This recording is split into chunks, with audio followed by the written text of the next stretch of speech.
இந்த மரமும் ஏதோ சொல்லணுமா? சொல்லு, சொல்லு. பாருங்க. 1000 வருடம் முன்னாடி நம்ம தமிழர்கள் இயற்கைய பாதுகாத்தாங்க. விவசாயிகள பாதுகாத்தாங்க. ஆலயத்த எழுப்புனாங்க. கல்வி, கலை, கலாச்சாரம், பண்பாடு இதெல்லாம் உலகத்துக்கு சொல்லிக் குடுத்தாங்க. ஆனா, இப்போதைய தலைமுறைகள் என்ன பண்ணிக்கிட்டு இருக்கோம்? நீயே சொல்லிறேன் பேசாம. பாருங்க. யாரோ ஒரு பின்னாடி ஓடிக்கிட்டு இருக்கோம்.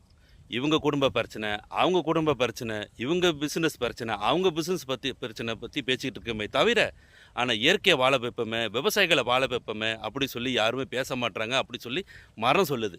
இன்னும் 15 வருஷத்துல தண்ணி பஞ்சம் ஏற்படும். இன்னும் 15 வருஷத்துல விவசாயம் இருக்காது. அப்ப எங்க போய் நாடுவோம்? சாப்பாடுக்கு எங்க போய் கையேந்துவோம்? சொல்லுங்க. இதெல்லாம் எப்படிங்க நடக்குது? இதெல்லாம் யாருனால நடக்குது? இயற்கை அழிவுனால தான் நடக்குது. அப்படி நான் சொல்லங்க. இந்த மரங்கள் பேசுது.